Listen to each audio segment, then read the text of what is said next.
500-ന്റെയും 1000-ന്റെയും നോട്ടുകൾ പിൻവലിച്ചതിൻ്റെ പ്രശ്നം നാട്ടിൽ ഇതുവരെ കെട്ടടങ്ങിയിട്ടില്ല.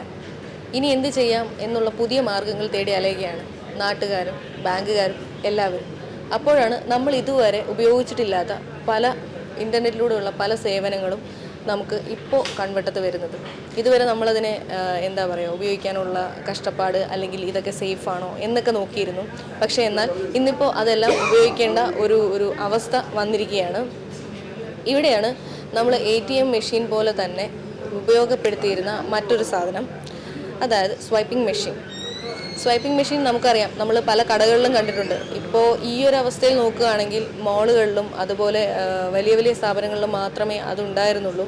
അപ്പോൾ ഒരുവിധം സാമ്പത്തികമായി മുന്നോക്കം നിൽക്കുന്നവർക്ക് മാത്രമേ അവിടെ പോയി സ്വൈപ്പ് ചെയ്യുകയും അതിലൂടെ പണം എടുക്കുക അല്ലെങ്കിൽ സാധനങ്ങൾ വാങ്ങിക്കാൻ കഴിയുള്ളൂ എന്ന ഒരു അവസ്ഥ നിലനിന്നിരുന്നു. സാധാരണ കടകളിലൊന്നും ഉണ്ടായിരുന്നില്ല. നമുക്ക് 2000-ന്റെ ചില്ലറയും കിട്ടാനുണ്ടായിരുന്നില്ല, ഈ നോട്ടുകളും കിട്ടാനുണ്ടായിരുന്നില്ല. ശരിക്കും ഒരു നല്ല പരിഹാരമായിരിക്കും ഈ സ്വൈപ്പിംഗ് മെഷീൻ. അപ്പോൾ എങ്ങനെയാണ് സ്വൈപ്പിംഗ് മെഷീനിൻ്റെ പ്രവർത്തനങ്ങൾ, എങ്ങനെയാണ് ഇത് സേഫാണോ, അല്ലെങ്കിൽ അങ്ങനെ സ്വൈപ്പിംഗ് മെഷീൻ കിട്ടുന്നതിന് വേണ്ടിയിട്ട് എന്താണ് നമ്മൾ ചെയ്യേണ്ട പ്രൊസീജിയേഴ്സ്, ഇതിനെക്കുറിച്ചെല്ലാം നമ്മളോട് പറയാൻ വേണ്ടിയിട്ട് SBTയുടെ P&SP chief manager C. Bhaskaran സാറാണ് നമ്മളോടൊപ്പം ഉള്ളത്. നമുക്ക് സാറിനോട് ചോദിച്ച് മനസ്സിലാക്കാം എങ്ങനെയാണ് സ്വൈപ്പിംഗ് മെഷീനിൻ്റെ പ്രവർത്തനങ്ങളെന്ന്. സ്വൈപ്പിംഗ് മെഷീൻ നമ്മുടെ കടകളിൽ സാധനം പർച്ചേസ് ചെയ്യാൻ ഉപയോഗിക്കാവുന്ന POS point of sale POS മെഷീനുകളാണ്. നമ്മൾ KYC കംപ്ലൈഡ് കറണ്ട് അക്കൗണ്ടുള്ള എല്ലാ സ്ഥാപനങ്ങൾക്കും അത്തരം മെഷീനുകൾ അവരവരുടെ കടകളിൽ സ്ഥാപിക്കാവുന്നതാണ്. പണം കൊടുത്ത് പർച്ചേസ് ചെയ്യുന്നതിന് പകരം അക്കൗണ്ട് ബാലൻസ് ഉള്ളതാണെങ്കിൽ, ഡെബിറ്റ് കാർഡാണെങ്കിൽ അക്കൗണ്ട് ബാലൻസ് ഉള്ളവർക്കും, ക്രെഡിറ്റ് കാർഡോ ഫോറിൻ കാർഡോ ഒക്കെ ആണെങ്കിൽ അല്ലാത്ത തരത്തിലും ആ സ്വൈപ്പിംഗ് മെഷീൻ ഉപയോഗിച്ച് സാധനങ്ങൾ വാങ്ങിക്കാവുന്നതാണ്. ഇതിൽ പണമില്ലാതെ കഷ്ടപ്പെട്ട പലരും ഇപ്പോഴും തന്നെ അത് ഉപയോഗിക്കാൻ തുടങ്ങിയിട്ടുണ്ടാവും. കാരണം ചില ചെറുകിട കച്ചവടക്കാർ പോസ്റ്റ് മെഷീൻ ഇല്ലാത്തവരൊക്കെ കഷ്ടത്തിലായെങ്കിലും മാളുകളിലെല്ലാം പോയി എല്ലാവരും പണത്തിൻ്റെ ബുദ്ധിമുട്ട്, നോട്ട് സർക്കുലേഷൻ ഇല്ലാത്തതിൻ്റെ പ്രയാസങ്ങൾ അവർ അറിഞ്ഞിട്ടുണ്ടാവില്ല. കാരണം എല്ലാവർക്കും മാളുകളിലെല്ലാം എത്രയെങ്കിലും എല്ലാ ബാങ്കുകളുടെയും പോസ്റ്റ് മെഷീൻ ഓൾറെഡി തന്നെ ഉണ്ട്. അതുപയോഗിച്ച് അവർക്ക് അവരുടെ നിത്യോപയോഗ സാധനങ്ങളും മറ്റും വാങ്ങിക്കാൻ സാധിച്ചിട്ടുണ്ടാവും. ഇപ്പോൾ ഈ സ്വൈപ്പിംഗ് മെഷീൻ യൂസ് ചെയ്യുന്ന രീതിയാണ് കാണിക്കാൻ പോകുന്നത്. അപ്പോൾ ഇത് കാർഡാണ്. ഈ കാർഡിൽ 2 രീതിയിൽ യൂസ് ചെയ്യാൻ പറ്റും. ഒന്ന് സ്വൈപ്പ് ചെയ്യുക, അല്ലെങ്കിൽ ചിപ്പ് കാർഡാണെങ്കിൽ ചിപ്പ് ഇടാനുള്ള പോട്ട് ഇവിടെ ഉണ്ട്. അത് ജസ്റ്റ് ഒന്ന് ആ കാർഡ് അതിൻ്റെ ഉള്ളിൽ ഇട്ട് മെഷീനിൽ ഇങ്ങനെ കാണിക്കും. ആദ്യം സെയിൽ വിത്ത് ക്യാഷ്. അപ്പോൾ ജസ്റ്റ് ഈ കാർഡൊന്ന് ആ ചിപ്പ് പോട്ടിൻ്റെ ഉള്ളിൽ ഇങ്ങനെ ജസ്റ്റ് പ്രസ് ഓൺ ചെയ്തിട്ട് നമുക്ക് എമൗണ്ട് എത്രയാണോ ആ എമൗണ്ട് പ്രസ് ചെയ്യുക. എമൗണ്ട് ഇട്ടതിന് ശേഷം ഓക്കെ അടിക്കുമ്പോൾ ആ പിൻ നമ്പർ കാണിക്കും, എമൗണ്ട് കാണിക്കും. എമൗണ്ടിന് ശേഷം എൻ്റർ പിൻ എന്നുള്ളത് കാണിക്കും. എൻ്റർ പിൻ എന്നുള്ളത് കാണിച്ചതിന് ശേഷം ജസ്റ്റ് പിന്ന് പ്രസ് ഇതാക്കുക. ജസ്റ്റ് നിങ്ങൾക്ക് വേണമെങ്കിൽ ജസ്റ്റ് ഹൈഡ് ചെയ്തിട്ട് പിന്നെ പ്രസ് ചെയ്തിട്ട് ഓക്കെ അടിച്ച് കഴിഞ്ഞാൽ ജസ്റ്റ് പ്രോസസ്സിങ് ഒക്കെ കാണിച്ചിട്ട് അപ്പോൾ ഇങ്ങനത്തെ ഒരു കോപ്പി, അതിൽ നിങ്ങളെ എമൗണ്ട് എത്രയാണ് ഇത് ചെയ്തത്, നിങ്ങൾ ബിൽ എമൗണ്ട് കറക്റ്റ് ആണോ എന്നുള്ളത് ഇവിടെ കാണിച്ച് നോക്കാൻ പറ്റും. ഇപ്പോൾ കൂടുതൽ ആപ്ലിക്കേഷൻസ് എല്ലാ ബാങ്കുകളിലും കിട്ടിക്കൊണ്ടിരിക്കുന്നുണ്ട് പോസ്റ്റ് മെഷീൻ വയ്ക്കാൻ.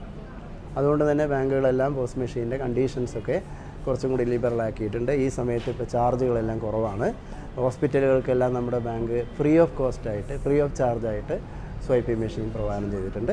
അതുപോലെ തന്നെ കൂട്ടത്തിൽ മറ്റൊരു ആഡ് ഓൺ ആയിട്ട് ഈ കാർഡുകളിൽ നിന്ന് തന്നെ ക്യാഷ് എടുക്കാനുള്ള സംവിധാനവും, അതിൻ്റെ പേരാണ് ക്യാഷ് അറ്റ് പോസ്. ഈ ക്യാഷ് അറ്റ് പോസ് മെഷീനുകൾ ഉപയോഗിച്ച് കസ്റ്റമർക്ക് അവിടെ നിന്ന് ക്യാഷ് കിട്ടാനുള്ള സൗകര്യങ്ങളും കടക്കാർ പ്രദാനം ചെയ്യുകയാണെങ്കിൽ അങ്ങനെ ഒരു സൗകര്യം അവിടെ ഉണ്ട്. അതിന് ഇൻസെൻറ്റീവായിട്ട് ബിസിനസ്സുകാരന് 5 രൂപ കിട്ടുന്നു. അതേ അവസരത്തിൽ കസ്റ്റമർക്ക് ഒരു ചെറിയ സ്മോൾ പെർസെൻറ്റേജ് കമ്മീഷനായിട്ട് നഷ്ടപ്പെടുകയും ചെയ്യും. എങ്കിലും ഇമ്മീഡിയറ്റ്ലി ക്യാഷ് കിട്ടാനുള്ള സൗകര്യം ഈ പോസ്റ്റ് മെഷീനുകളിൽ ലഭ്യമാണ്. KYC കംപ്ലൈഡ് ആയിട്ടുള്ളൊരു കറണ്ട് അക്കൗണ്ട് ഉള്ളവർക്ക് ഇപ്പോൾ തന്നെ ആവാം, അല്ലെങ്കിൽ അവർ അങ്ങനത്തെ ഒരു കറണ്ട് അക്കൗണ്ട് തുടങ്ങിയിട്ട് ഞങ്ങൾ KYC കംപ്ലൈഡ് ആണെന്നുള്ള കൺഫർമേഷൻ അയച്ചു കഴിഞ്ഞാൽ അവർ ആപ്ലിക്കേഷനും ഞങ്ങളുടെ ഹെഡ് ഓഫീസിലേക്ക് ഫോർവേഡ് ചെയ്ത് കഴിഞ്ഞാൽ ഇമ്മീഡിയറ്റ്ലി 2-3 ദിവസത്തിനകം നേരത്തെ കിട്ടിയിരുന്നു. ഇപ്പോൾ ഡിമാൻഡ് കൂടിയപ്പോൾ അല്പം വ്യതിയാനം വന്നു വേണം, എങ്കിലും താമസിയാതെ തന്നെ മെഷീനുകൾ അവരുടെ കടകളിൽ കമ്പനിക്കാർ കൊണ്ടുപോയി ഇൻസ്റ്റാൾ ചെയ്ത് കൊടുക്കും.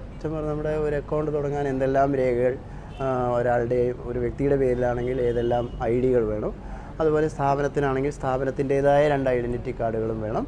കൂടാതെ അതിലെ ഇൻഡിവിജ്വൽസ്, പാർട്ട്ണർഷിപ്പ് ആണെങ്കിൽ പാർട്ട്നേഴ്സിൻ്റെ എല്ലാം ID രേഖകൾ ബാങ്കിൽ സമർപ്പിക്കണം. ATM വഴി കാശെടുക്കുന്നതിന് പകരം ഗ്രീൻ ചാനൽ എന്ന് പറഞ്ഞൊരു മെഷീൻ നമ്മൾ വെച്ചിട്ടുണ്ട്. സെയിം മെഷീൻ തന്നെയാണ് ഈ പോസ്റ്റ് മെഷീനായിട്ട് ഉപയോഗിക്കുന്നത്. അതിനകത്ത് സ്വൈപ്പ് ചെയ്യുന്നു, നമ്മുടെ പിൻ നമ്പർ അടിച്ചു കൊടുക്കുന്നു. പിൻ നമ്പർ അടിച്ചു കൊടുത്താൽ മാത്രമേ പ്രോസസ്സ് ചെയ്യുള്ളൂ.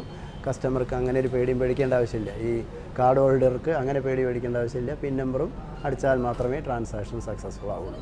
ഒരു ട്രാൻസാക്ഷനുകൾ ഫെയിലായി എന്നൊക്കെ പറഞ്ഞു കഴിഞ്ഞാൽ കസ്റ്റമർ അത് ശരിയാണോ എന്ന് ഉറപ്പ് വരുത്തിയിട്ട് അടുത്ത സ്വൈപ്പിംഗ് പെർമിറ്റ് ചെയ്താൽ മതി. അങ്ങനെയാണെങ്കിൽ അപകടം സംഭവിക്കാനുള്ള സാധ്യത വളരെ കുറവാണ്. ഏത് കാര്യത്തിനും നമ്മുടെ കാര്യങ്ങളുടെ നമ്മുടേതായ പ്രൊട്ടക്ഷൻ എടുത്തു കഴിഞ്ഞാൽ ബാങ്കിങ് ചാനലിൽ സാധ്യതകൾ വളരെ കുറവാണ്. OTP പറഞ്ഞു കൊടുത്ത ആൾക്കാർക്കാണ് ഇപ്പോഴും നഷ്ടം സംഭവിച്ചിട്ടുള്ളത്. നമ്മുടെ അക്കൗണ്ടിൽ ഫോൺ നമ്പർ ഫീഡ് രജിസ്റ്റർ ചെയ്തിട്ടുണ്ടെങ്കിൽ ആ ഫോണിലേക്ക് ഈ പോസ്റ്റ് ഇതൊരു ATM ട്രാൻസാക്ഷൻ പോലെ തന്നെയാണ് കണക്കാക്കുന്നത്. ATMൽ വിഡ്രോ ചെയ്യുമ്പോൾ മെസ്സേജ് വരുന്നത് പോലെ തന്നെ പോസ്റ്റ് ട്രാൻസാക്ഷൻ നടക്കുമ്പോഴും മെസ്സേജ് വരും. ആ നറേഷൻ കാണിച്ചുകൊണ്ടുള്ള മെസ്സേജ് വരും. എല്ലാ കാർഡുകളും ഉപയോഗിക്കാം. എല്ലാ ബാങ്കുകളുടെ കാർഡും ഫോറിൻ കാർഡ്സും ക്രെഡിറ്റ് കാർഡ്സും ഉപയോഗിക്കാൻ പറ്റും. പലതിനും വ്യത്യസ്ത റേറ്റുകളാണ് കമ്മീഷനായിട്ട് ഈടാക്കുന്നതെന്ന് മാത്രമേ ഉള്ളൂ. ഫോൺ കാർഡിനാകുമ്പോൾ വളരെ കുറഞ്ഞ റേറ്റേ ഉള്ളൂ. മറ്റ് ബാങ്കുകളുടെ കാർഡാകുമ്പോൾ അല്പം വേരിയേഷൻ ഉണ്ട്. ക്രെഡിറ്റ് കാർഡിന് ഫോറിൻ കാർഡിന് സ്വാഭാവികമായിട്ടും ഏറ്റവും കൂടുതലാണ്. ഇത് ഇന്നത്തെ യുഗത്തിൽ എല്ലാവരും പ്രൊപ്പഗേറ്റ് ചെയ്യേണ്ട ഒരു കാര്യമാണ്. എല്ലാവരും ഇപ്പോൾ തന്നെ കടകൾ മുമ്പ് ഞങ്ങൾ അങ്ങോട്ട് പറഞ്ഞ് കണ്ടിരുന്നതിന് പകരം ചെന്ന് കണ്ട് ആവശ്യപ്പെട്ടിരുന്നതിന് പകരം ഇന്ന് ഷോപ്പുകാർ നമ്മുടെ അടുത്തേക്ക് ഇങ്ങോട്ട് വരാൻ തുടങ്ങിയിട്ട് ഞങ്ങൾക്ക് എങ്ങനെയാണ് ഒരു പോസ്റ്റ് മെഷീൻ ഈ ഒരു സാഹചര്യം പെട്ടെന്നുള്ളൊരിടത്തതായതുകൊണ്ട് അവർക്ക് തന്നെ അതിൻ്റെ ആവശ്യകത ബോധ്യപ്പെട്ടിരിക്കുകയാണ്.